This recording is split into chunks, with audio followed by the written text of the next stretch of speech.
క్షేత్రం. ప్రేమగల తండ్రి, కృపగల దేవ, పరిశుద్ధమైన తండ్రి, పాదాలకు వందన స్తోత్రాలు చెల్లిస్తున్నాం. సర్వకృపనే దేవతాన్ని నాయన నీకు వందన స్తోత్రాలు. అంధకార దురాత్మతో సైతాన్ చీకటి శక్తులను, మాంత్రిక శక్తులను యెషునామములో గద్దిస్తున్నాం. గద్దించమని మాంత్రిక శక్తులతో విడింపబడుతున్న బిడ్డల విడుదల దయచేయమని, అనారోగ్యంగా ఉంటున్న వారి స్వస్థత దయచేయమని, అంధకార సైతాన్ చీకటి శక్తులను యెషునామములో బంధిస్తున్నాం. బంధించి మాకు వినగల చెవి గ్రహింపగల నేను బోరగా వాడుకొని బైబిల్లోని అనేక రహస్యాలు మాకు బయలుపరచమని ప్రభుత్వాన్ని మాట్లాడమని యేసు ప్రాణాలు ప్రార్థిస్తున్నాం తండ్రి. ఆమేన్.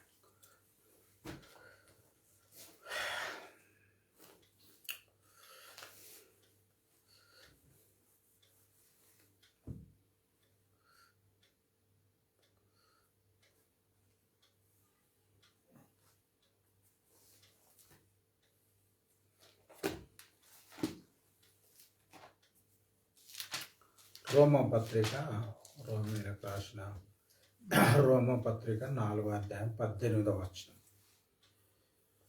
నీ సంతానం ఇలా ఉండునని చెప్పిన దానిని బట్టి తాను అనేక జనములకు తండ్రి అగినట్లు నిరీక్షణకు ఆధారం లేనప్పుడు అతడు నిరీక్షణ కలిగి నమ్మిన.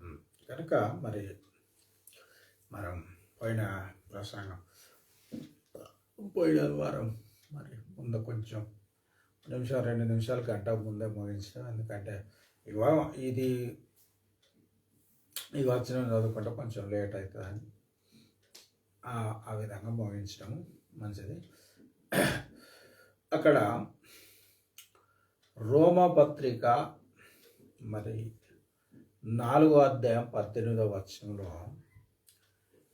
నీ సంతానం ఇలా ఉండునని రాయబడిన దాని ప్రకారం ఆది కాండంలో దేవుడు మరి అబ్రాహాముకు యెహోవా వాక్యంతో దక్షమై ఆకాశ నక్షత్రాలను చూడు అలాంటి పిల్లల్ని చూపెట్టినట్టు మరి దేవుని వాక్యంలో రాయబడ్డాయి. అయితే ఇక్కడ మరొకసారి చదువుకున్నాం. నీ సంతానం ఇలా ఉండునని చెప్పిన దాన్ని బట్టి నీ సంతానం ఇలా ఉండునని చెప్పిన దానిని బట్టి తాను అనేక జనములకు తండ్రి అగినట్లు. అయితే ఇక్కడ మాట మనం అర్థం చేసుకోవాలి. ఎవరు అనేక జనులకు తండ్రి కావాలి? అబ్రాహాం కావాలి. అయితే అబ్రాహాము కావాలే అనేక జనంలో తండ్రి కావాలి. ఇప్పుడు మీకు చిన్న ఉదాహరణ చెప్తా పట్టని చెప్పాను అర్థం చేసుకోవడానికి. ఒక డాక్టర్ కావాలంటే ఒక 5 సంవత్సరాలు చదువుకోవాలి. అంటే 5 సంవత్సరాలు చదవకుంటే డాక్టర్ కాలేరని అర్థం కదా. అదేవిధంగా ఇప్పుడు అనేక జనులు అంటే మరి అప్పుడు యూదులు లేరు, అరబ్బీలు లేరు, క్రైస్తవులు లేరు, ఎవరు లేరు. అయితే ఇప్పుడు శరీర సంబంధంగా చూసుకుంటే మరి యూదులు 100కు పైగా దేశాలలో ఉన్నారట. వాళ్ళకు ఇప్పుడు ఆయన తండ్రిగా వాళ్ళు చెప్పుకుంటారు. అరబ్బీలు 150 కోట్లు ఉన్నారట. అంటే ప్రపంచ జనాభా 750 కోట్లు. అంటే ఇల్లు 150 ఉన్నారు. వీళ్ళకు తండ్రి అని వీళ్ళు చెప్పుకుంటారు. క్రైస్తవులు అందరు కలిసి అది యూదుల నుంచి వచ్చిన వాళ్ళైనా లేకపోతే అరబ్బీల నుంచి వచ్చిన వాళ్ళైనా ఇంకో కులంలో నుంచి. ఇప్పుడు నేను చెప్పిన కదా 6,400 పైగానో 400 మతాలు ఉన్నాయట భూమి మీద. దరిదాపు అన్ని మతాల నుంచి వచ్చిన వాళ్ళు ఉండి ఉంటారు. కనుక అప్పుడు ఆయన తండ్రి కాలే. ఆయన అప్పటికి తండ్రి కాడు. ఆయన పిల్లలు లేరని సంగతి మీకు తెలుసు. అయితే ఇప్పుడు దేవుని ఉద్దేశము, దేవుని సంకల్పం ఏంటంటే ఈయన అనేక జనులకు తండ్రి అగునట్టు. అంటే గింతలు లెక్క చెప్పరాకుంటున్నది కదా పరిస్థితి ఇప్పుడు. ఎందుకంటే ఆ క్రైస్తవులు ఎన్నో నుంచో పౌల కాలం నుంచి నమ్ముకుంటే ఎందరో చచ్చిపోతారు. వాళ్ళందరికీ ఇప్పుడు మనందరికీ ఇప్పుడు ఆ క్రైస్తవులు 2/3 వంతు అంటే 4 కోట్ల మంది ప్రపంచ జనంలో పైగా క్రైస్తవులే ఉన్నట్టు కదా. కనుక ఇంకా మరి అబ్రాహాం కాలం నుంచి ఈ 4000 సంవత్సరాల నుంచి చచ్చిపోయిన ఆ ఇస్మాయిల్ సంతానమైన అబ్రాహం మన ఇసాక్ సంతానమైన వీళ్ళందరికీ తండ్రినే కనుక, లేక మొదటి శతాబ్దం నుంచి లేక ఆ క్రీస్తు శకం నుంచి మరి క్రైస్తవులకు కూడా అప్పటి నుంచి ఇప్పటి వరకు తండ్రినే. ఇది ఇప్పుడు మనం జరిగిన సంగతి. కానీ ఈ అనేక జనములకు తండ్రి కావాలన్నది అబ్రాహాం విషయంలో దేవుని సంకల్పం, లేక దేవుని చిత్తము, దేవుని నిర్ణయం. ఇది ఏదో దేవుడు అనుకోకుండా చేసింది కాదు. దేవుడు అనుకున్నాడు, అది జగత్తుకు పునాది అయ్యకముందు దేవుడు నిర్ణయం చేసుకున్నాడు. ఎందుకంటే మరి మనకి ఎఫెసీ పత్రిక ద్వారా జగత్తుకు పునాది అయ్యకముందే దేవుడు మనల ప్రేమతో ఎన్నుకున్నప్పుడు ఆనాడే మనం ఇవ్వలం ఏ పని చేయాలో. ఎందుకంటే నేను కొరంథీ పత్రికల చెప్పినా కదా, ప్రతి వానికి దేవుడు ఏ స్థితిలో పిలిచడం లేక ఏ స్థితి నియమించడం. సేవకుడు ఒక స్థితి ఒకటి అది కదా. కనుక ఈ అబ్రాహామును దేవుడు ఆ స్థితిలో మరి పెట్టాలనుకున్నాడు, పెట్టాడు. అయితే ఈయన అనేక జనములకు తండ్రి అగునట్టు దేవుడు అబ్రాహామునకు పరీక్ష పెట్టాడు. ఏం పరీక్ష అంటే ఇప్పుడు చూడండి, జగతుకు పునాది వేయబడక ముందే దేవుడు మనల్ని ఏర్పాటు చేసుకునే అబ్రాహాం కొరకు దేవునికి తెలుసు, తెలియదు అనేది ఏమి లేదు. ఇప్పుడు అబ్రాహాం సరే అప్పుడు 25 సంవత్సరాలలో వివాహం చేసుకున్నాడు, 30 సంవత్సరాలు బైబిల్లోనే అయితే మరి 175 సంవత్సరాలు బ్రతికిండని ఉన్నది. కనుక ఎన్ని సంవత్సరాలలో చేసుకున్నాడు మనకు తెలియదు. సరే, కానీ ఒకవేళ దేవుడు ఈ అబ్రాహాం చేసుకున్న వివాహం అంటే పెళ్లి చేసుకున్న ఒక 2 సంవత్సరాలకో, 3 సంవత్సరాలకో, లేకపోతే ఒక 5 సంవత్సరాలకో ప్రత్యక్షమై, లేక 2-3 సంవత్సరాలకో 5 సంవత్సరాలకో ప్రత్యక్షమై, మరి నేను నీకు కుమారుణ్ణి ఇస్తానని ఒకవేళ చెప్తే ఇక అది ఎవరైనా నమ్ముతారు. ఇక ఒక విధంగా చెప్పాలంటే అబ్రాహాం గొప్పతనం కూడా అందులో ఏమి లేనట్టు అది ఎవరైనా మామూలుగా నమ్ముతారు కదా.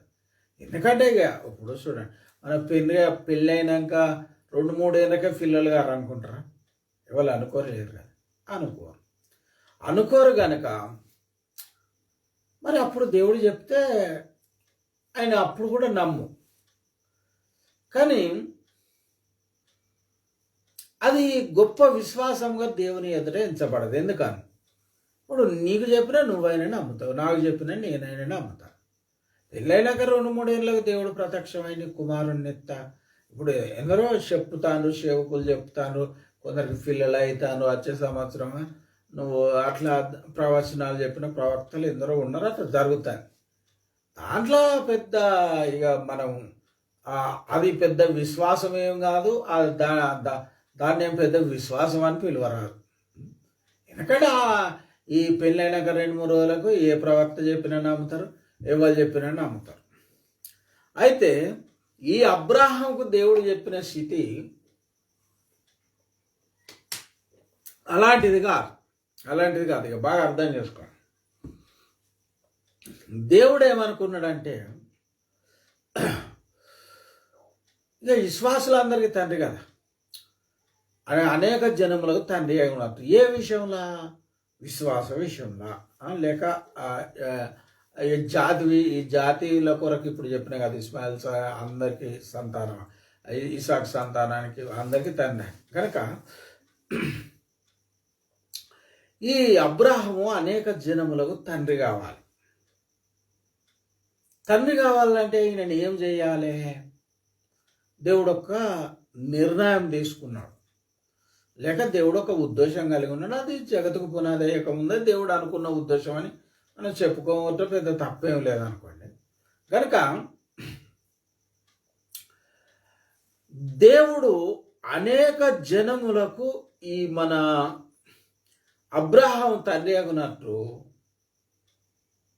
అతడు నిరీక్షణకు ఆధారం లేనప్పుడు నిరీక్షణ కలిగి నమ్మాను. అంటే అసలు ఈ నిరీక్షణకు ఆధారం లేని కాలంలో ఆ కాలం అసలు అబ్రాహం జీవితంలో ఎందుకు వచ్చిందంటే సరే ఎందుకు వచ్చిందంటే దేవుడు ఒకవేళ పెళ్ళైనాక 5 సంవత్సరాలకో లేకపోతే 2-3 సంవత్సరాలకో లేకపోతే 6 సంవత్సరాలకో 7 సంవత్సరాలకో ప్రత్యక్షమై చెప్తే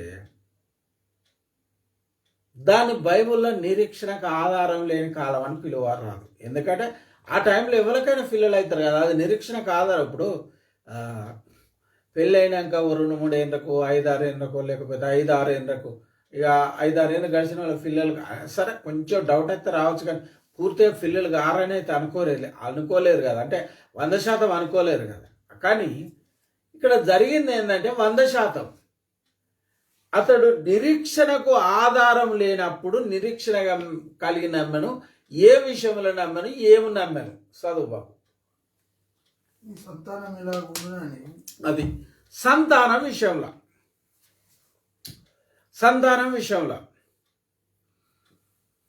ఇప్పుడు సంతానం అంటే ఆయనకు కుమారుడే కలగంది. యూద జాతి నుంచి వస్తుంది, క్రైస్తవుల నుంచి వస్తారు.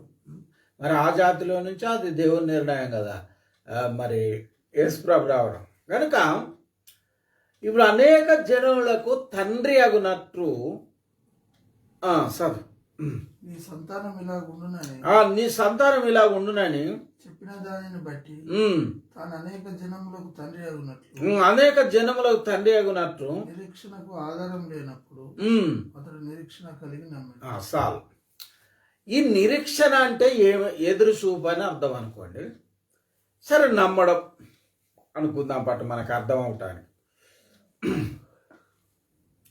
నిరీక్షణకు ఆధారం లేనప్పుడు అంటే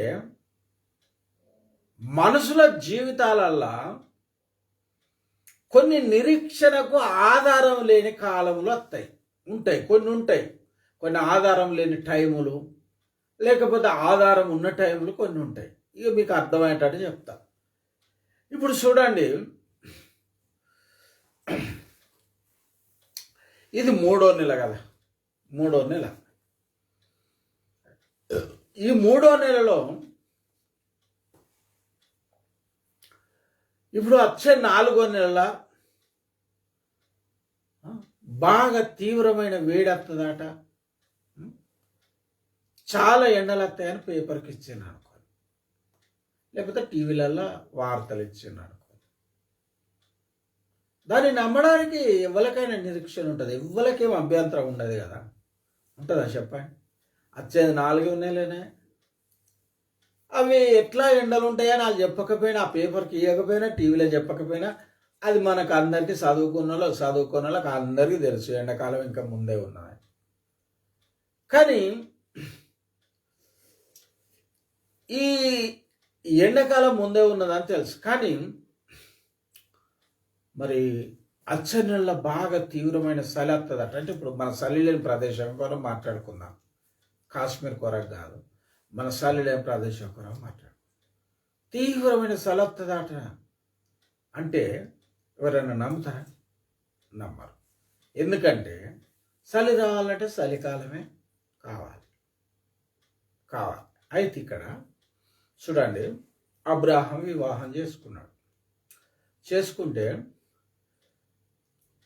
ఇప్పుడు వివాహం అయినాక సరే ఆయన 25 ఏళ్ళలో చేసుకున్నాడా అట్లా అనుకుందాం. మళ్ళీ 25 ఏళ్ళు అని చెప్పిండు, బైబుల్ ఎక్కడ ఉన్నదని నాకు మళ్ళా విమర్శలు పెట్టకుండా అట్లా ఉదాహరణ అందరిగా అట్లా అనుకుందాం. ఒక 25 సంవత్సరాల వయసులో పెళ్లి చేసుకుంటే పిల్లల కొరకు నిరీక్షణ ఒక మనిషికి ఎంతకాలం ఉంటుంది? సరే,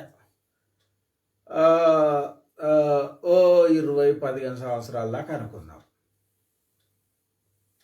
ఈ 15-20 సంవత్సరాలు లేక ఇప్పుడు ఇక 50 సంవత్సరాల కంటే ఇంకా పెళ్ళైనాక 25 సంవత్సరాలకు అంటే ఇక 50 సంవత్సరాల వయసు వస్తుంది. ఇప్పుడు నా అంత వయసు వస్తుంది. ఇక అప్పటికే మనిషికి ఏమైపోతాయి, ఆశలు పోతాయి. ఏమున్నది, నా పెళ్ళి 25 సంవత్సరాలు ఇంకా నాకేం పిల్లలు అవుతారని ఎవరైనా కొట్టిపారేసుకుంటారు. ఆడికే 50 సంవత్సరాల వయసు అవుతుంది. అప్పటికే మనిషి పిల్లలు అవుతారన్న నిరీక్షణ కోల్పోతాడు అన్నమాట. ఎవరికి ఉండదు. ఇంకొక విషయం, వాళ్ళకు ఉండదు, వాళ్ళని చూసేటోళ్ళకు కూడా ఉండదు. అంతే కదా.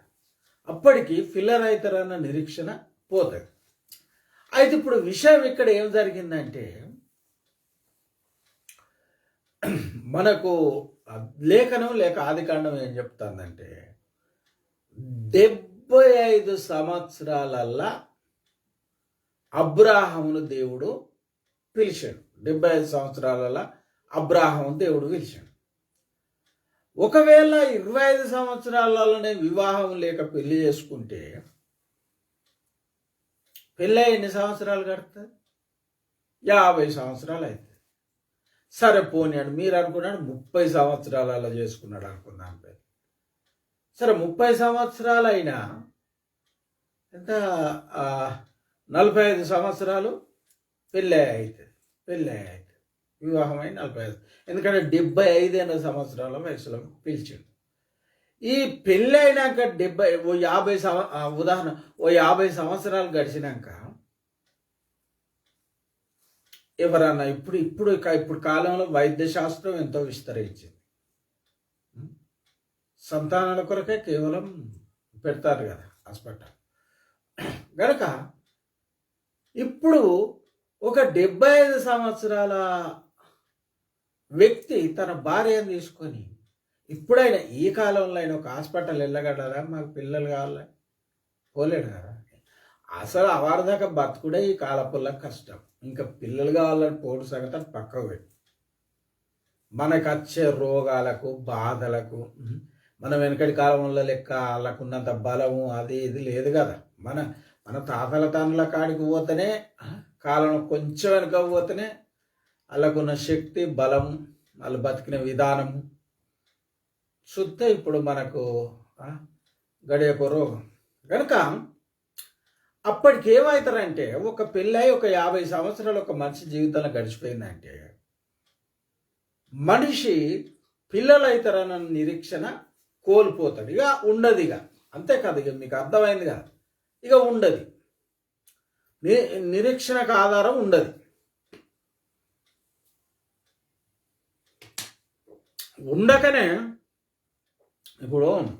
ఉండకనే ఏమన్నాడు అబ్రాహం, ఏమన్నాడు? చదువుడు అవసరం లేక మీకు చెప్తా. ఇది దమస్కు ఎలియాజర్ కదా దాసుడు, ఏమన్నాడు? దేవుడిని నమ్ముకుంటే దేవుడు నాకు ఏమిచ్చిండు, దమస్కు ఎలియాజర్కే నా ఆస్తి అంతా అవుతుంది అన్నాడు. నా ఉట్టడా కుమారుడు అన్న నిరీక్షణ ఉంటే గా మాట ఎందుకంటాడు చెప్పండి? అయిపోయింది నిరీక్షణ. అక్కడ 75 సంవత్సరాల దేవుడు పిలిచిండు కనుక అయిపోయింది నిరీక్షణ. అయితే ఎప్పుడైతే ఈ అబ్రాహం నిరీక్షణ కోల్పోయిండో, ఇక నాకు పిల్లలు కారని ఒక నిశ్చయితలోనికి, ఒక తీర్మానంలోనికి ఇక శరమ కూడా వచ్చుంటుంది. ఆమె ఈయన 75 అంటే ఆమెకు 65. కనుక ఇక ఒక నిర్ణయంలోనికి వచ్చినాక ఒకవేళ నీకు ఐడియా ఉంటే ఆది కాండంలో ఒకవేళ ఆ 75 సంవత్సరాల వయసులో పిలువబడ్డట్టు ఉన్నది అంటే, ఒకవేళ దొరకకపోయినా పర్వాలేదు, అంతే ఉంది. కనుక ఈ 75 సంవత్సరాల వయసులో దేవుడు పిలిచి లేకపోతే ఆదికాండం 15వ అధ్యాయం మరి యెహోవా వాక్యం ప్రత్యక్షమై కింది భాగంలో అక్కడ ఒక మాట ఉంటుంది, నీ సంతానం ఇలా ఉండునని. మరి వాక్యం అంటే యేసు ప్రభు అని అర్థం. అక్కడ యెహోవా వాక్యం అంటే బయటికి తీసుకెళ్ళి మరియు ఆయన వెలుపలికి అతన్ని తీసుకొని ఆయన వెలుపలికి అతన్ని తీసుకొని వచ్చి నువ్వు ఆకాశం వైపు తేరి చూచి నక్షత్రములను లెక్కించడానికి చేతనైతే లెక్కించమని చెప్పి నీ సంతానం అలాగా అవునని చెప్పాను. అలాగా అవునని చెప్పాను. కనుక దేవుని బిడ్డలారా, అప్పుడు పిలిచిండు అంటే అక్కడ ఆయన అంటే యేసు ప్రభు అని అర్థం. ఇది చాలా మందికి అది తెలిసిన నేను తెలియకపోయినా అది ఇప్పుడు మన అంశం కాదు కనుక ఇక ఆ వయసులో పిలిచి ఇక నీ సంతానము ఇక ఇక ఆకాశ నక్షత్రాలను లెక్కించుతావా ఒకసారట ఓ రాజు పూర్వకాలం ఏం చేసిండట పూర్వకాలమే అంటే ఎంత కాలంలో ఏ కాలంలో అన్నాడట కదా నక్షత్రాలు లెక్క పెట్టి ఎన్ని ఉన్నాయో నాకు చెప్పాలి చెప్పకపోతే తల నరికేస్తాను అన్నాడట తల నరికేసుడు అన్నాడట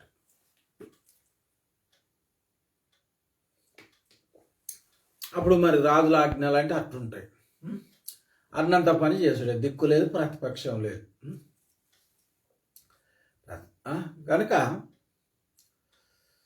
ఇక మరి ఎట్లా అందరు భయపడతారు ఒక్కడు ఏం చేసిండటనంటే ఒక ఆయన సార్ నాకు ఇన్ని రోజుల టైం ఇయ్యి నేను లెక్క పెడతాను అన్నాడు అట్లా పర్వాలేదు బాబు మరి నువ్వు పోరా లెక్క పెట్టుకో నీకు అంత టైం ఇస్తా అన్నాడట ఆడు ఏం లెక్క పెడతాడు మంచిగా ఇంటికాడ ఎన్ని రోజులు ఉన్నాడో ఎన్ని రోజులు తీసుకున్నాడో వచ్చిండ రాజు దగ్గరికి వచ్చిన వాళ్ళే ఏమైనా లెక్క పెట్టినాం ఇక గిన్ని వేల గిన్ని వందలు అని ఇట్లా చెప్పిండట ఏంద్రా నీకు ఎట్లా కనిపిస్తానని రాదన్నాడట రాదంటే వీడు అన్నాడట మరి సారు మీకు అనుమానం ఉంటే మీరు పోయి లెక్క పెట్టుకోండి అన్నాడట అది సాధ్యమవుతుందా సుక్కలను లెక్క పెట్టువాడు నక్షత్రాలను లెక్క పెట్టువాడు ఇవాళ పుట్టినా ఇంకా భవిష్యత్తులో పుడతాడు అందుకే ఆ నక్షత్రాలను అన్నిటికీ ఆయన పేర్లు పెట్టి పిలుస్తాను అంటే ప్రతి ఎన్ని నక్షత్రాలు ఉన్నాయో ఇది దేవునికి తప్ప మనుషులకు దేవదూతలకు కూడా తెలియదు కావచ్చు కనుక ఇక ఇటువంటి కాలంలో దేవుడు వెలిసి ఇటువంటి వయసులో 70 సంవత్సరాల వయసులో వెలిసి ఇక నీ సంతానం ఆకాశ నక్షత్రాల వలె ఉండును అంటే ఇవరకే ఒక్కరు కూడా పుట్టకపోయారు సూత్తనేమో వయసు అయిపోయారు మరి దేవుడేమో ఇలాగున చెప్పబట్టే దొరికిందా ఎంత 12:4 చూడండి ఆదికాండం 12వ అధ్యాయం 4వ వచనం యెహోవా అతనితో చెప్పిన ప్రకారం అబ్రహాం వెళ్ళెను లోతు అతనితో కూడా వెళ్ళెను అబ్రహాం హారాన్ నుండి బయలుదేరినప్పుడు 75 ఏళ్ల వాడై సాల్ దేవుని బిడ్డలారా 75 ఏళ్ల వాడని లేఖనం చెప్తాను ఈడుగలవాడు ఈడన్నా వయసు అన్న ఒకటే అర్థం కనుక ఇగో ఈ వయసులో దేవుడు పిలిచాడు మీకు చూపెట్టింది కూడా దేవుని చిత్తం ఎందుకంటే మరి ఎవరికైనా డౌట్ కూడా ఉంటుంది గనక మీరు ఆదికాలమా 12:4 చదువుకోండి గనక ఇక ఈ వయసులో పిలిచి ఇక మనం ఎంతో ముందుకెళ్తే 15వ అధ్యాయంలో యెహోవా వాక్యం ప్రత్యక్షమై ఇక అక్కడ అబ్రాహామును బయటికి వెళ్ళిపోయి తీసుకుపోయి ఇగో నీ సంతానం ఈ ఆకాశ నక్షత్రాలను లెక్క పెట్టగలవా అలాగుండునని చెప్పాడు అంటే ఎవరు లెక్కింపలేకుండా ఉండునని లెక్కింపలేకుంటే ఎట్లుంటుంది ప్రపంచ జనాభా గింతానికి ఇప్పుడు లెక్కలే ఉన్నది కదా అంటే అలా యూదులు లెక్కించబడ్డట్టేనా క్రైస్తవులు లెక్కించబడ్డట్టేనా అరబ్బీలు లెక్కించబడ్డట్టేనా లెక్కించబడని సంతానం ఎట్లుంటుంది అంటారా మీకు విషయం చెప్తా ఇప్పుడు బతుకున్న వాళ్ళను నువ్వు లెక్క పెట్టగలబోయేమో కానీ అబ్రాహాము కుమారుడైన ఇసాకు మొదలుకొని ఇస్మాయిల్ మొదలుకొని ఇప్పటికి 4000 సంవత్సరాల అరబ్బీలు ఎందరు చనిపోయినో నీకు తెలుసా క్రైస్తవులు ఎందరు చనిపోయినో నువ్వు చెప్పగలవా తర్వాత యూదులు ఎందరు చనిపోయినో చెప్పగలవా చెప్పండి 4000 సంవత్సరాల నుంచి ఎంతమంది వచ్చి చచ్చిపోయినా మనం చెప్పగలమా చెప్పలేము కదా కనుక మనం అర్థం చేసుకోవాలి ఏదో ఒక ముక్కను పట్టుకొని మాట్లాడాలి కనుక ఇక ఇటువంటి పరిస్థితుల్లో దేవుడు పిలిచి ఇక నీవు నమ్మాలి అంతే నీ కుమారుని అయితే నీవు ఆకాశ నక్షత్రాలను లెక్క పెడతావా లెక్క పెట్టు నీ సాధన లెక్క నీ సంతానం ఇలా ఉండనని చెప్పాడు చెప్పినాక కొంతకాలానికి ఇక అది మీకు తెలిసి ఇక నేను చెప్పదాని కొరకు ఇప్పుడు చెప్పే సందర్భం కూడా ఏమో ఇక ఎప్పుడో కానీ అయితే ఇక ఇప్పుడు అబ్రాహంకు 75 అయినా సరే ఏ వయసులో పెళ్లి చేసుకున్నాడో తర్వాత సంగతి. సరే ఇప్పుడు 50 45 సంవత్సరాలు పెళ్ళి అయి గడిచిపోయినాయి. 75 అయినా ముసలాయన అయితే అయిండు గనక ఇప్పుడు ఆయనకు పిల్లలు అవుతారన్న నిరీక్షణ ఉన్నదా? ఉన్నాక ఎలియాజరే నా ఆస్తికి వారసుడు అవుతాడని ఎందుకు అనుకుంటాడు? కనుక అది నిరీక్షణ కోల్పోయిన సమయం. అది లేదుగా. ఆ లేని టైంలో తీసుకొచ్చి దేవుడు అంటాడు నీకు ఇత్త సంతానం అంటాడు. చెప్పండి ఇప్పుడు చూడండి, ఇప్పుడు నిరీక్షణకు ఆధారం ఉన్న కాలాన్ని ఇవ్వలేనని నమ్ముతారు. నేనేం చెప్పినా ఇప్పుడు అబ్రాహాంకు పెళ్ళైనాక 2-3 సంవత్సరాలకు 5 సంవత్సరాలకు దేవుడు ప్రత్యక్షమై నీ కుమారుని ఇస్తానంటే దాంట్లో పెద్ద ఆశ్చర్యం ఏముంటుంది? నమ్మడానికి ఏం లేదు కదా. అప్పుడు నిరీక్షణ ఉంటుంది కదా, పిల్లలు అవుతారని. దేవుడు కూడా ఇస్తానంటే ఇంకా 2 కలిసి వచ్చినాయి కనుక తప్పకుండా కొడతారని సంతోషం, అంతే కదా. కనుక అయితే ఈ నిరీక్షణ కోల్పోయింది. అప్పుడు నా పిల్లలు గారు నా దాసులకి ఎలియాజర్కి నా ఆస్తి అయిపోతుంది అని ఒక తీర్మానంలోనికి, ఒక నిర్ణయంలోనికి ఆ వయసు పడ్డ పరిస్థితిని బట్టి, 70 సంవత్సరాల వయసు పరిస్థితిని బట్టి ఇక ఆ నిర్ణయంలోనికి, ఆ నిశ్చయితలోనికి వచ్చాడు. ఎవరు? అబ్రాహం. వచ్చినప్పుడు ఇక దేవుడు ప్రత్యక్షమై, యెహోవా ప్రత్యక్షమై ఇక మరి నీకు సంతానం ఇస్తానని దేవుడు వాళ్ళు ఆకాశ నక్షత్రాలను లెక్క పెట్టగలవా అలాగుంటారని చెప్పాడు. చెప్పేటప్పటికి ఇప్పుడు ఎవరికని లోకంలో అయినప్పుడు ఇప్పుడు 70 సంవత్సరాలు ఉన్నారనుకో, అలా పిల్లలు అవుతారని నిరీక్షణ ఉంటుందా? ఉండదు కదా. కనుక ఆ నిరీక్షణ లేని టైంలో వచ్చి దేవుడు నీకు పిల్లల్ని ఇస్తానన్నాడు. పిల్లల్ని ఇస్తానంటే ఇప్పుడు అది నమ్మితే ఏం కాలం అవుతుంది? అది నిరీక్షణకు ఆధారము లేని కాలం అవుతుంది. ఎందుకు అంటే మరి అంత వయసుకు వచ్చినాక పిల్లలు ఎవరికి పుట్టరు కదా. గదంత ఎందుకు? ఇప్పుడు మీకు విషయం చెప్తా. ఇప్పుడు మనమున్నాం, ఎంతో గొప్ప గొప్ప దైవజనులు ప్రపంచంలో ఎంతో వాడబడ్డోళ్ళు కూడా 80 దేశాలు లేకపోతే 75 దేశాలు ఇట్లా తిరిగిన వాళ్ళు, ఏసన్న లాంటి వారు, కేపాల్ ఇలాంటి గొప్ప గొప్ప సేవకులు ఉన్నారు. అంత గొప్ప సేవకులైనా, ఒకవేళ నాసుడి సామాన్యుడైనా, ఒకవేళ విశ్వాసమైనా, నీవైనా నేనైనా, ఎంత గొప్ప సేవకులైనా, నైజీరియా పాస్టర్ మొన్న చనిపోయింది కదా, అయినా అలాంటి వారైనా, ఎంత గొప్పలైనా ఒక మాట, నిరీక్షణకు ఆధారం లేని కాలాన్ని నమ్మడం ఎంత కష్టమో మీకు అర్థం అవటానికి ఒక మాట చెప్తా. ఇప్పుడు దేవుడు ఎంత గొప్ప సేవకునికైనా, నాటువంటి మామూలు సేవకునికైనా, లేకపోతే ఒక విశ్వాసకైనా, బాబు నువ్వు నిండు వృద్ధాప్యంలో పాతి పెట్టబడతావు అని చెప్తే దేవుడు నమ్మడానికి మనకేమన్నా అభ్యంతరమా? అందరం నమ్మేస్తాం. ఎందుకు అంటే చాలామంది వృద్ధాప్యం వచ్చి చచ్చిపోతారని నమ్మడానికి అది ఏం కాలం చెప్పండి? నిరీక్షణకు ఆధారం ఉన్న కాలం. చాలామంది వృద్ధులైనాక 80 90 అయినాక వృద్ధాప్యంలో నిండు వృద్ధాప్యంలో పడతావని సేవకులో చెప్పినా, ఎంత గొప్ప సేవకులో చెప్పినా, మామూలు సేవకులో చెప్పినా, ఎవ్వరో చెప్పినా నమ్ముతారు. సరే, కానీ ఒక్క మాట ఇక్కడ ఇంకొకటి చెప్తా.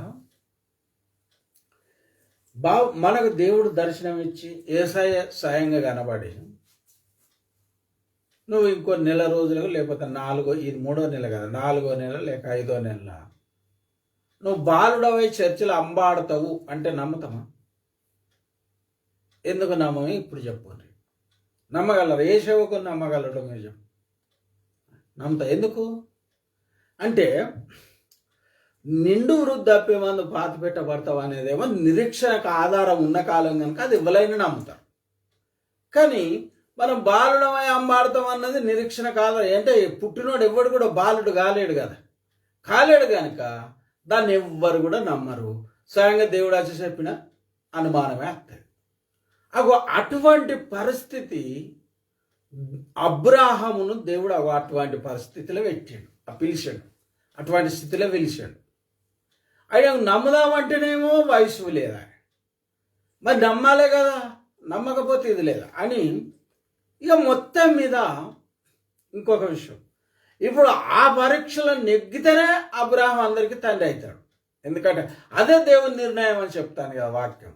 అనేక జనములకు తండ్రి అగునట్టు కావాలంటే, ఇప్పుడు నేనేమన్నా ముందే ఏం చెప్పిన, డాక్టర్ ఒక ఎండి కావాలని, ఒక ఎండికి 6 మరి ఎంత ఇప్పుడు 5 సంవత్సరాలు కావాలంటే, ఒక పెద్ద డాక్టర్ కావాలంటే ఒక గిన్ని సంవత్సరాలు, అన్ని సంవత్సరాలు చదవకపోతే కాలేం కదా. ఇప్పుడు 5 సంవత్సరాలు చదివితే డాక్టర్ అయితే ఆయన 5 నెలలే చదివినాక అవుతాడా? కాలేడు కదా. అదే విధంగా ఈ అబ్రాహము అందరికీ, క్రైస్తులైన మనకు, యూదులకు అందరికీ దేవుడు ఆ తండ్రి క్షమించాలి, ఆ తండ్రి అగునట్టు దేవుడు నిరీక్షణకు ఆధారం లేని కాలంలో వచ్చి నేను నీ కుమారుని ఎత్తున్నాను. అప్పటికేమో భార్య భర్తలు ఇద్దరిది నిరీక్షణ వేయింది. పోతే ఏం జరిగింది? ఆ సదబాబు సార్ నీ సంతానం ఇలా ఉండనని చెప్పిన దాన్ని బట్టి తన అనేక జనములకు తండ్రి అగినట్లు నిరీక్షణకు ఆధారం లేనప్పుడు నిరీక్షణ కలిగిన నిరీక్షణకు ఆధారం లేనప్పుడు అంటే పిల్లలు అవడానికి నిరీక్షణ లేదు. అది లేఖనం చెప్తాను, సత్యం, నేను కల్పించి చెప్పడం ఏమీ లేదు కదా. నిరీక్షణకు ఆధారం లేదు, కానీ నిరీక్షణ కలిగి నమ్మిండు. అంటే దేవుడు నాకు కుమారుణ్ణి ఇత్తడు అని నమ్మి, ఈ ఇత్తడాన్ని నమ్మితే ఇంకేమైందంటే, ఈయన విశ్వాస పరిస్థితి ఏమైందంటే, ఏమంటారు చూడండి, లోకంలో ఆ పెనం మీదకి వెళ్ళిపోయి అగ్గిల పడ్డట్టు. ఇన్నొద్దులు పెనాల మీద రొట్టెలు కాలుతారు కదా, ఏమో ఇప్పుడు ఎవరు కాలుతారో కాలుతలేరో గనక పెనం మీదకి వెళ్ళిపోయి అగ్గిల పడ్డట్టు. ఎట్లనంటే, ఆ పిలిచిన అబ్రాహామును పిలిచిన వయసే నిరీక్షణకు ఆధారం లేని కాలం 75 సంవత్సరాల వయసు. అంటే అందులో దేవుడు 24 సంవత్సరాలు ఆపేడు. ఇక చూడండి పరిస్థితి ఎట్లున్నా అర్థం చేసుకోండి. అంతా ఒక మాటలో అబ్రాహాం దేవుడిని నమ్మిన, అది అతనికి నీతిగా, నాకు అతను చెప్పరాదని కాదు, కానీ నీకేమో అర్థం కాదని చెప్తాను. కనుక ఇప్పుడు అగ్నిలో నుంచి పోయి పెనం మీదకి వెళ్ళిపోయి అగ్గిల పడ్డ రీతిగా ఈ పిలువబడ్డదే నిరీక్షణకు ఆధారం లేని కాలం. అంటే అందులో దేవుడు 24 సంవత్సరాలు 25 సంవత్సరాలు లేట్ చేసి, సరే కొన్ని 9 నెలలు పుట్టాను, సరే 24 సంవత్సరాలు అనుకో, లేట్ చేసి ఆలస్యమైంది. ఇంకెంత పరిస్థితి దారుణంగా ఉంటుంది చెప్పండి. పిలిచినప్పుడు నమ్మడమే ఇంత కష్టం అంటే, పిలిచినప్పుడు నమ్మడమే ఇంత కష్టం అంటే, 70 సంవత్సరాలు ఉన్నది అప్పటికే నిరీక్షణ లేదంటే, అందులో ఇంకా ఆలస్యం. దేవుడు 20 సంవత్సరాలపై 24 సంవత్సరాల దాకా ఆలస్యం చేసేటప్పటికి ఇక ఏమవుతుంది, ఆయనకు దగ్గరైంది. అక్కడ వాక్యం లేఖనం చెప్తాను, రమరం దాదాపుగా 100 సంవత్సరాల వయసు వచ్చింది. ఒకవేళ మనం అయితే ఏం చేస్తాం? ఇంకొక విషయం, ఇప్పుడు చూడండి, మనము బైబిల్ చదువుతాను, సరే దర్శనాలు ఇచ్చేటోళ్ళు దేవుడు దేవుని దయ, దేవుని చిత్తం అనుకోండి. దర్శనాలు వచ్చే సేవకులైన ఉన్నారు, లేకపోతే ప్రవక్తలు ఉన్నారు కదా, ప్రవక్తలు ఉన్నారు, విశ్వాసుల్లో కూడా ఉండవచ్చు. అయితే ఇప్పుడు అబ్రాహాం జీవితంలో ఇంత లేటు పట్టింది. దావీదును అభిషేకించినాక దాదాపుగా 10 సంవత్సరాలు పట్టింది. యోసేపు కాలం నెరవేరడానికి దరిదాపుగా 15 సంవత్సరాలు అలా కావచ్చు. అన్నలు అమ్ముకుంటే దరిదాపుగా 30 సంవత్సరాల వయసు వచ్చిందని మనం దర్శనాలు నెరవేరటానికి కొన్ని నిరీక్షణ కలిగి అనుకుంటాను. ఎందుకు చెప్తాను ఇదంటే, మనకి ఇప్పుడు బైబుల్ ఉన్నది, కానీ అబ్రాహాం కాలంలో అబ్రాహాంకి ఏమున్నది? ఏం లేదు. అబ్రాహామును పిలిచినాక 500 సంవత్సరాలకు ఆదికాండం రాయబడ్డాయి. ఆదికాండం, నిర్గమకాండం, 5 పుస్తకాలు. గనక ఆయన చదువుకోవడానికి లేదు. ఒక భక్తుని జీవితం చూసుకుందామంటే ఆ భక్తుడు కూడా ఆయనకు లేడు. ఆయనతోనే యూద జాతి ఆరంభమైంది కదా. కనుక మొత్తం మీద యెహోవాకు అసాధ్యమైంది. అక్కడ ఏమని మొత్తం మీద వయస్సు దిక్కు చూస్తేనేమో ఒక అనుమానము, దేవుని దిక్కు చూస్తేనేమో విశ్వాసం. ఇక ఇది అబ్రాహాముకి ఇంకా పరీక్షగా అయింది. నేనేమన్నా పెనం మీదకి వెళ్ళి అగ్లపడ్డట్టు అయింది. ఎందుకంటే ఆలస్యం, అందులో లేటు. ఇప్పుడు అదప్ప దేవుడు ఆ 70 సంవత్సరాలు చెప్పినప్పుడు 76 సంవత్సరాల 77 సంవత్సరాల వయసులో కుమారునిస్తే కొద్దిగా అది కొంచెం ఇంకా కొంచెం అది వేరే విధంగా ఉండు కదా. కానీ ఆ నమ్మినాకనే 24 అయ్యే వరకు ఇప్పుడు అక్కడ ఏమున్నదో చూడండి. ఏ అబ్రాహం ఏమనుకున్నాడో చూడండి, ఆయన కొరకు ఏమనుకున్నాడో, దేవుని కొరకు ఏమనుకున్నాడో చూడండి. నీ సంతానం ఇలా ఉండునని చెప్పిన దాన్ని బట్టి నీ సంతానం ఇలా ఉండునని చెప్పిన దాని ప్రకారం దాన్ని బట్టి అనేక జనములకు తండ్రి అయినట్లు నిరీక్షణకు ఆధారం లేనప్పుడు అతడు నిరీక్షణ కలిగి నమ్మిండు మంచి నమ్మిండు. మరియు అతడు విశ్వాసమునందు బలహీనుడు కాక. విన్నారా? అంటే ఒక మాటలో చెప్పాలంటే అది విశ్వాసం బలహీనం అయ్యే పరిస్థితి కాని పరిస్థితి అయ్యే పరిస్థితి. ఎందుకంటే దినదినం ఆయనకు సంవత్సరం గడిచిన కొద్దీ ఇంకా అనుమానం పెరగటానికి అవకాశం ఉంటుందా? విశ్వాసం పెరగడానికి అవకాశం ఉంటుందా? దేవుడు ఇస్తానని 75 సంవత్సరాల వెళ్తే 80 సంవత్సరాల వయసు వచ్చి 85 సంవత్సరాల వయసు వచ్చి 90 సంవత్సరాల వయసు వచ్చి 95 సంవత్సరాల వయసు వచ్చి ఇంకా దినములు గడిచిన కొద్ది అయితే వయసుడు యవనస్తుడైతే కాలేడు కదా. కాబట్టి మరి ఇంకా అనుమానం అవిశ్వాసం వచ్చటానికి అవకాశం ఉంటుందా? అక్కడ పరిస్థితి విశ్వాసం వచ్చటానికి ఉంటుందా? మానవ రీతిగా మనం ఆలోచిస్తే అవిశ్వాసానికి వచ్చడానికే ఉంటుంది. ఎందుకంటే అయ్యో దేవుడు ఇస్తానంటే నేను వయసులో వచ్చిందే ఇంత పెద్ద ప్రాబ్లం అంటే మళ్ళీ ఇప్పుడు దేవుడు ఇలాగనే చేయబట్టి ఇస్తాడో ఇయ్యడో అనుకునే పరిస్థితి అది. మరియు అతడు విశ్వాసం నందు బలహీనుడు కాక రమారమి 100 వయసు గలవాడై. చూడండి, ఇక అప్పటికి నిండా 100 అయ్యాయి. ఇప్పుడు చూడండి, ఇప్పుడు మన కాలంలో ఎవరైనా 100 దాకా బతకడమే కష్టం. ఎందుకంటే ఒకవేళ బతికినా ఈ పనులు ఊసిపోవడం, కళ్ళు పోవడం, లేకపోతే చేతుల కర్ర పట్టుకొని నడవడం, వాళ్ళు లేవడం, కూర్చుండడం, ఇదంతా ఇప్పుడు మనం చూస్తూనే ఉన్నాం. ఒక 100 సంవత్సరాల వృద్ధాప్యంలోనికి వచ్చిన పరిస్థితి ఎట్లుంటుందో మనకు తెలుసు. కాబట్టి ఇక 75 అంత నిరీక్షణ లేని కాలం అంటే ఇక దేవుడు 25 సంవత్సరాలు గడిచిపోయేటట్టు చేశాడు. 24 సంవత్సరాలు అనుకోండి గడిచిపోయేటట్టు చేశాడు. ఇక అది విశ్వాసం బలహీనం అవటానికి పనిచేస్తుందా? ఆ పరీక్ష బలం పొందుకోవడానికి పనిచేస్తుందా? మనం మానవ రీతిగా చూసుకుంటే బలహీనుడు అవటానికే.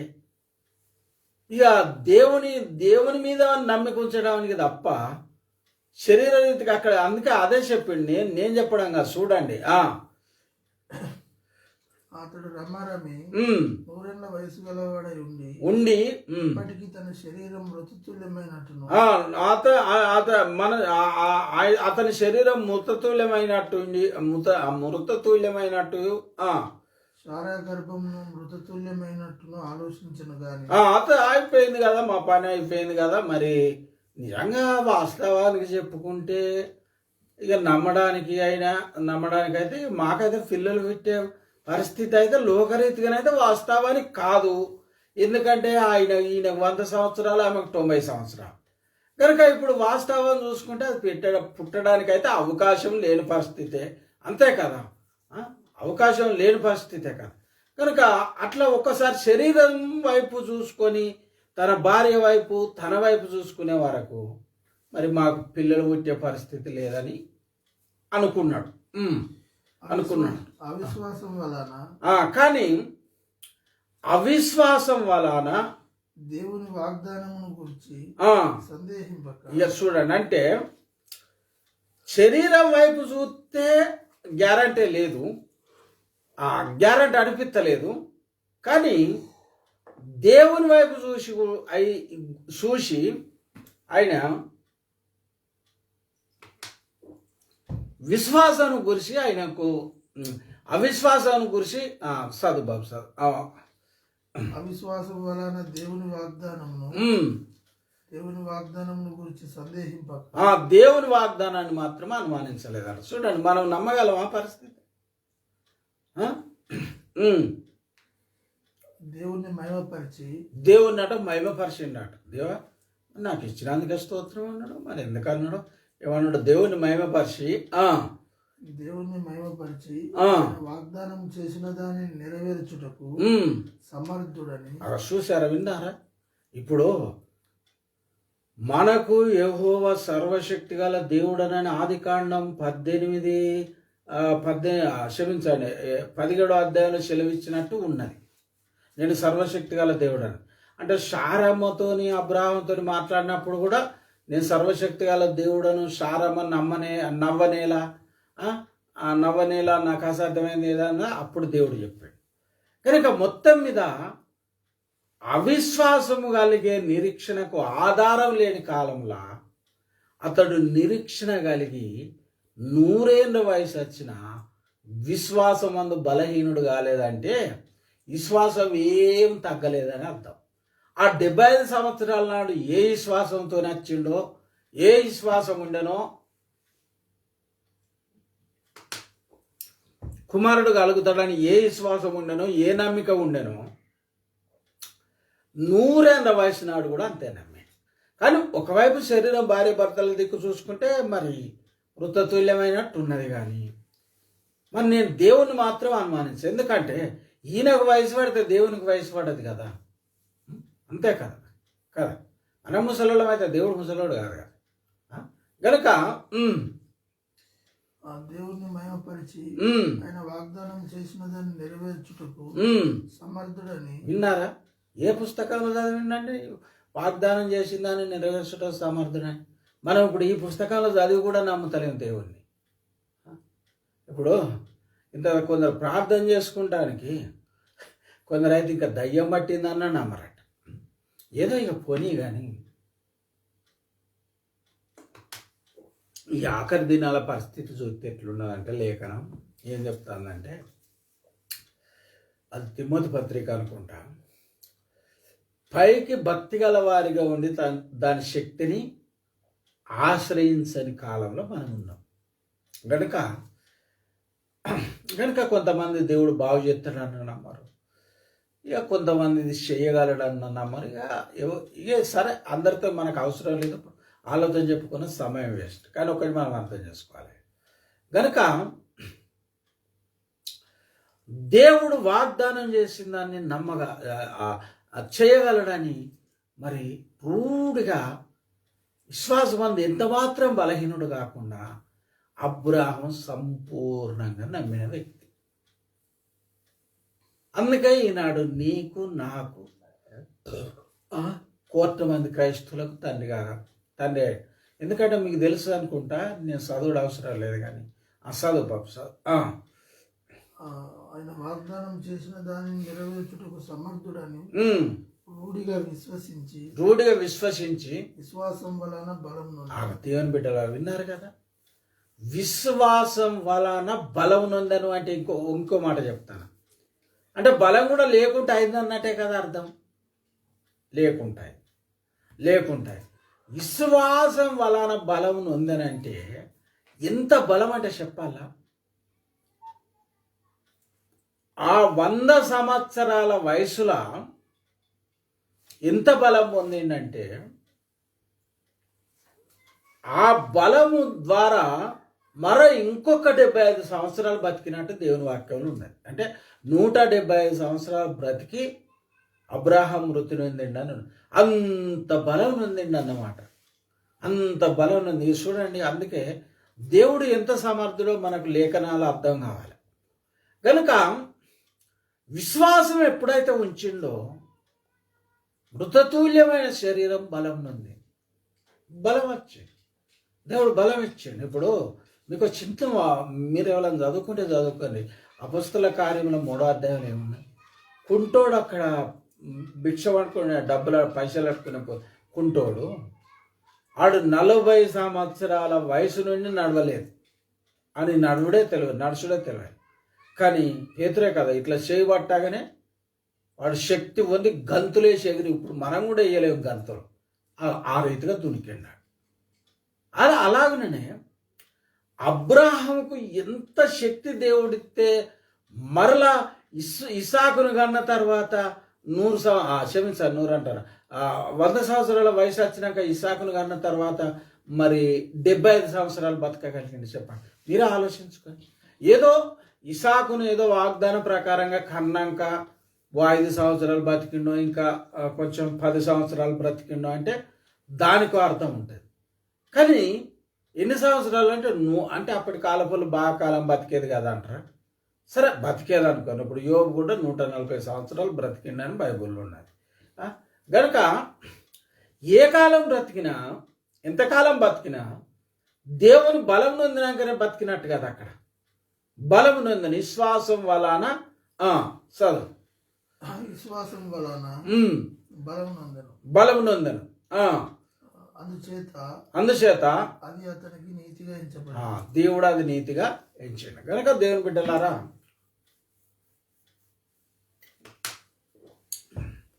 దేవుడు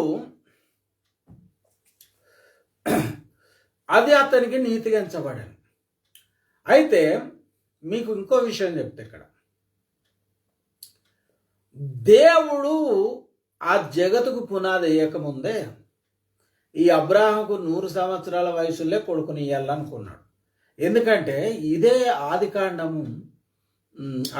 చూడండి 21వ అధ్యాయంలో అక్కడ ఏమని రాయబడి ఉన్నదో చూడండి. ఆదికాండం 21 నిర్ణయ కాలంలో యెహోవా మొదటి నుంచి యెహోవా తాను చెప్పిన ప్రకారం సారాను దర్శించను. యెహోవా తాను ఇచ్చిన మాట చొప్పున సారాను గురించి చేసెను. ఎట్లనగా దేవుడు అబ్రహాముతో చెప్పిన నిర్ణయ కాలంలో. చూసారా? నిర్ణయ కాలం అంటే దేవుడు ఏర్పాటు నిర్ణయ కాలం. ఇప్పుడు పెళ్లికి మనం డేటు నిర్ణయించుకున్నాం అంటే అర్థం ఏంటిది? ఇప్పుడు ఇప్పుడు ఇవాళ ఎన్ని తారీఖు 9 కావచ్చు. అయితే ఇప్పుడు 15 తారీఖు పెళ్లి పెట్టుకున్నాం అనుకోండి. పెళ్లి పెట్టుకున్న మనము 13 తారీఖు మళ్ళీ పెళ్లి చేసుకోలేం కదా. నిర్ణయించుకున్నాం అంటే నిర్ణయ కాలంకే సిద్ధపడతాం. లేక 20 తారీఖు పెళ్లి పెట్టుకున్నాం అనుకోండి, ఇప్పుడు 11 రోజులు ఆగుతాం.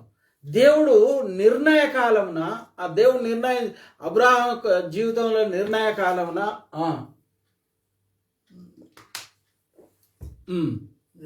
దేవుడు అబ్రహాముతో చెప్పిన నిర్ణయ కాలంలో సారా గర్భవతి అతని ముసలితనమందు అతనికి కుమారుని కనెను. ముసలితనమందు అతనికి కుమారుని కనెను. అందుకని నన్ను చూసిన వాళ్ళంతా నవ్వెదరని అక్కడ అదే కదా అని అప్పుడు అబ్రహాము తనకు పుట్టినవాడును తనకు సారా కనినవాడునైన తన కుమారునికి ఇస్సాకు అని పేరు పెట్టాను. ఇస్సాకు. కనుక దేవుని బిడ్డలారా, ఇగో ఇంత నిరీక్షణ కలిగి నమ్మినందుకు ఇస్సాకు పుట్టిండు. ఈ ఇస్సాకులో నుంచి వచ్చిందే యూద జనం అంతా. ఇక దాదాపుగా క్రైస్తులకు మీకు తెలిసే ఉంటుంది. నేను ఇంత వరదాకా మాట్లాడిందంటే విశ్వాసం కొరకు. గనుక ఒకటి మనం అర్థం చేసుకోవాలి, దేవుని మాట నిరర్ధకం కాదు. లూకాసు వార్తలు ఏమైనా ఉన్నదంటే, ఒకవేళ బాబు మరి ఒకటి నీకు ఐడియా ఉంటే చదువు. మరి దేవదూత అక్కడ మాట్లాడుతూ అంటాడు, దేవుని మాట నిరర్ధకం కానేరదు అంటాడు.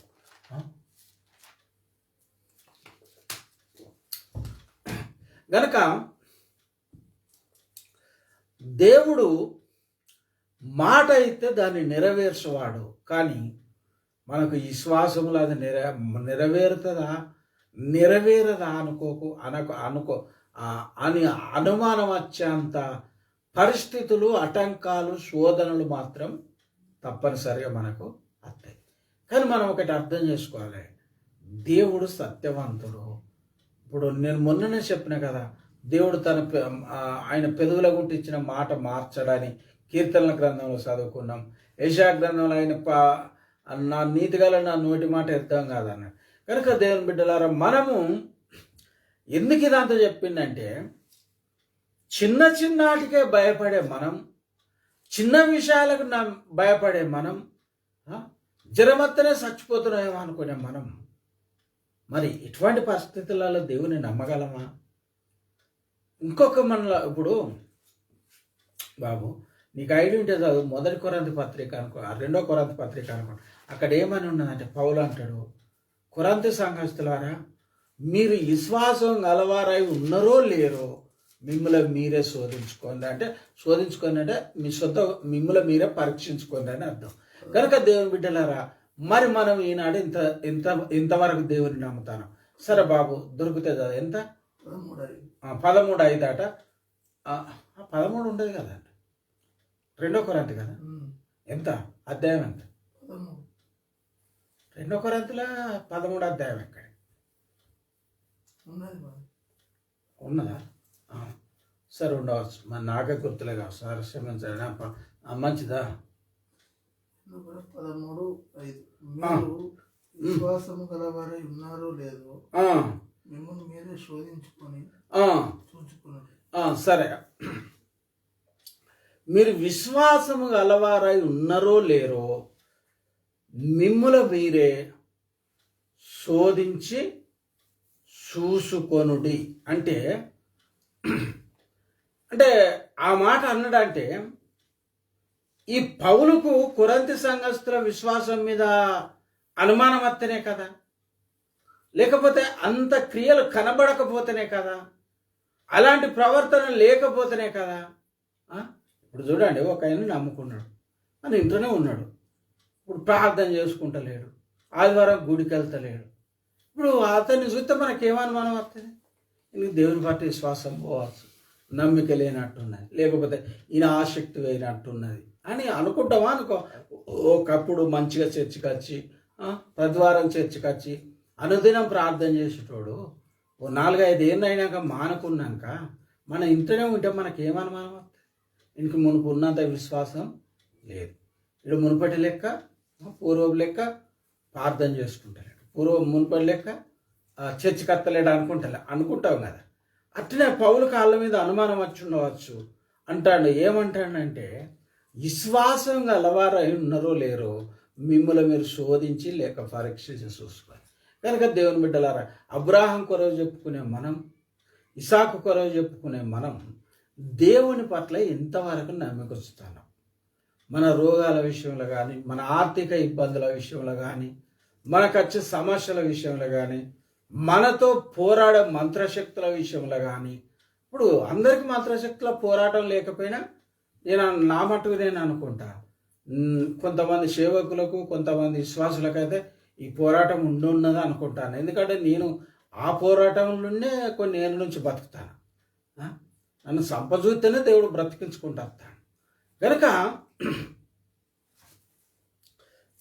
గనుక ఈ పోరాటం, మంత్రశక్తుల పోరాటం అనేది నాకు 10-15 ఏళ్ళు అవుతుందో, మరి ఇంకా అంతకంటే ఎక్కువనే అవుతుందో. కనుక అదే పోరాట జీవితం. మీకు విషయం చెప్పాలా? సాతాను కనబడి నువ్వు సినిమాలకు రా, నిన్ను గొప్ప చేస్తానని స్వయంగా కనబడి, ఇప్పుడు కనబడ్డ రూపం ఎట్లా అన్నది నేను చెప్పా. ఎందుకంటే ఎవరో వింటారు, మనం ఇది చెప్పాలి. కనుక కనబడి సినిమాలకు రా, నీ నిన్ను గొప్ప చేస్తానని ఒక 2 సంవత్సరాలు నాతో పోరాటం చేసి, ఎందుకు సినిమాలకు నువ్వేం డాన్సర్వా, నువ్వేమన్నా అందగానివా అని అంటారా? అది కాదు. నేను చెప్పిన కదా, నేను 400 పాటలు రాసి, నాకు 400 అటు పక్క నాకు రాద్దామంటే ఒక 5-10 నిమిషాలలో పాట రాయేస్తుంది. నేను రాసిన పాటలు కూడా అట్లా ఎన్నో ఉన్నాయి. కనుక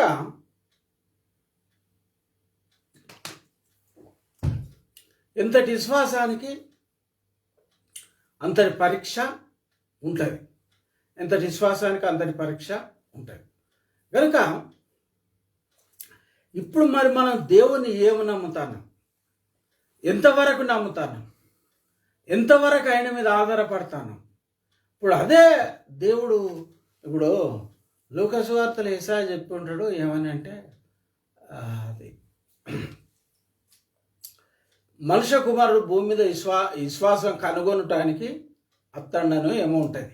కనుక దేవుని బిడ్డలారా, మనము ఈ ఆఖరి దినాలలో ఉన్న మనం అనేక గుర్తులు, సూచనలు నెరవేరే కాలంలో ఉన్న మనం, విశ్వాసులుగా శిలామణితులు లేక చర్చికత్తు ఉన్న మనం, ఒక మాట, మనం దేవుని మీద ఎంత ఆధారపడి ప్రార్థన చేసుకోగలుగుతున్నాం, ఎంత ఆధారపడి బ్రతుకుతున్నాం, ఎంత ఆధారపడి దేవుణ్ణి అడుగుతున్నాం, ఇది మనలో మనం పరీక్షించుకోవాలి. నేను అనడం కాదు, ఇప్పుడు కొరింథీ పత్రికల పౌలు అన్నాడు కదా, మీరు విశ్వాసం గలవారై ఉన్నారో లేరో మిమ్మల్ని మీరు పరీక్షించుకోండి అన్నాడు. లేక శోధించుకోవడం అంటే పరీక్షించుకోవడం అని అర్థం.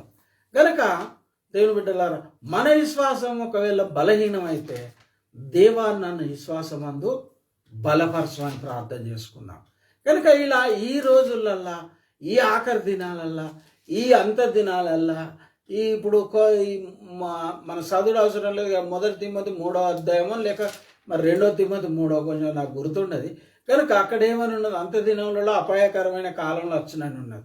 ఈ అపాయకరమైన కాలంలో ఉన్న మనం, మనుషులు స్వార్థప్రియులు, ఎన్నో రకాలుగా ప్రేమ లేని వారు, ఎన్నో రకాల తల్లిదండ్రులు, ఇన్ని రకాల గుంపులున్న మనము దేవుని పట్ల ఎలాంటి విశ్వాసం కలిగి ఉన్నాం, ఎలాంటి నమ్మిక కలిగి ఉన్నాం, దేవుని మీద ఎంత ఆధారపడుతున్నాం, దేవుణ్ణి ఎంత నమ్ముతున్నాం చెప్పండి, ఎంత నమ్ముతాను.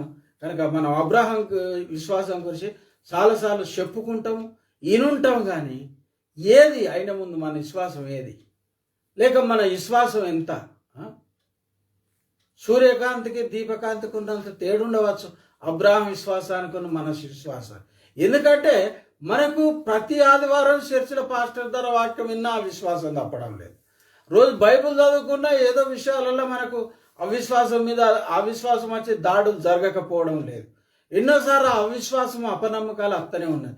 కానీ అబ్రహాం అట విశ్వాసమందు బలహీనుడు కాక, అంటే ఆయన పిలువబడ్డ నాడు ఎంత విశ్వాసం ఉంచిండో, 100 ఏళ్ళ వృద్ధాప్యం నాడు కూడా అదే విశ్వాసం ఉంచాడు. కనుక దేవుని బిడ్డలారా, మనం బలహీనులం అయితే ప్రార్థన చేసుకుందాం, దేవా నన్ను బలపరచమని. బైబిల్ ఒక మాటను నేను ముగించుతా. ఈ వాక్యమే ఇలా గంట అయింది, అందుకని నిన్న దేవుడే ఆపిపించిండు, అందుకే ఆపిన. కనుక దేవుని బిడ్డలారా, విశ్వాసం విషయంలో దేవుడు ఇప్పుడు నేను చదివియగాని ఇక గంట అయింది కనుక, మరి దినవృత్తాంతాల గ్రంథంలో ఏమని ఉన్నదంటే, యథార్థ హృదయులను బలపరచుటకు యెహోవా కనుదృష్టి లోకమంతటా. ఒకవేళ బాబుని ఐడియా ఉంటే చదువు, మరి నేను ఆ వచనంతో ముగిస్తా. కనుక దేవుని బిడ్డలారా, మనం యథార్థంగా దేవుని మీద ఆధారపడాలి.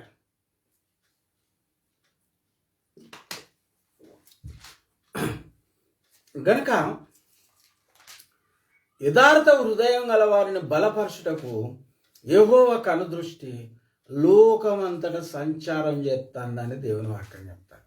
గనుక మనం ఏమైనా పాపం చేసినా దేవుని దగ్గర ఒప్పుకొని, సరే బాబు చెప్పిగా నేను ముగించుతా, గంట అవుతుంది. 2వ దిన వృత్తాంతాల గ్రంథం 16వ అధ్యాయం 9వ వచనంతో నేను ముగించుతా.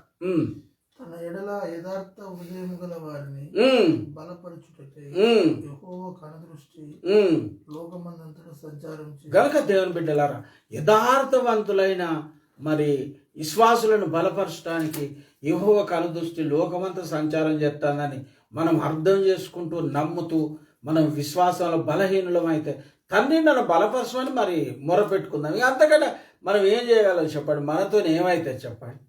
ఇప్పుడు పౌలు ఏమన్నాడు, నన్ను బలపరచమని అందే నేను సమస్తము చేయగలను అన్నాడు. చదువుడు అవసరం లేదు. కనుక దేవుడు అలాగున మనల్ని బలపరిచేలాగున, మన విశ్వాసం మరి అభివృద్ధి అయ్యేలాగున, మరి దేవుని మీద ఆధారపడేలాగున, నమ్మునట్టు, వాగ్దానాలు దేవుని ఆశ్రయించినట్టు పరిశుద్ధాత్మ దేవుడు మనకు సహాయం చేయను కాక. ప్రార్థన చేసుకుందాం. ప్రేమగల తండ్రి, కృపగల దేవ, పరిశుద్ధమైన తండ్రి, నాయన నీకు వందనాలు. మరి అబ్రాహం అయితే నిరీక్షణకు ఆధారం లేని కాలంలో నమ్మి ప్రభాతాన్ని గలతి పత్రికల విశ్వాస సంబంధుల అబ్రాహం కుమారులని నీ వాక్యం సెలవెత్తుంది. ప్రభాతాన్ని గనుక ప్రభాతాన్ని మాకు వచ్చే అవిశ్వాసాలు, అపనమ్మకం ఎన్నోసార్లు ప్రభా మాకు విశ్వాసం మీద ఇలా దాడి జరుగుతుంది ప్రభా. కనుక క్షమించి తండ్రి, ఒక విషయం తండ్రి, నీ వాక్యం ఏ సెలవెత్తుంది, విశ్వాసానికి కర్తయు దాన్ని కొనసాగించేవాడైన యేసు వైపు చూడమని మరి లేఖనం చెప్తాను. కనుక ప్రభాతాన్ని మా బలహీన విశ్వాస గడియాల్లో నువ్వు మా బలమై మా విశ్వాసమై మమ్మల్ని బలపరుస్తూ ప్రభా తండ్రి మా విశ్వాసాన్ని కర్తవై దాన్ని అంతవరకు కొనసాగింపజేయమని నీకే వందనాలు స్తోత్రాలు చేస్తూ మమ్మల్ని మీ చేతులకు అప్పగించుకోండి. యేసు ప్రణామాలు ప్రార్థిస్తున్నాము తండ్రి, ఆమేన్. తండ్రి అయిన దేవుని ప్రేమ, కుమారుడైన యేసుక్రీస్తు పరిశుద్ధాత్మ దేవుని అద్భుత సాహసం మనకు దేవుని బిడ్డలను సదాతోడైన కాపాడు సంరక్షించను గాక, ఆమేన్. మంచిదందరికీ వందనాలు.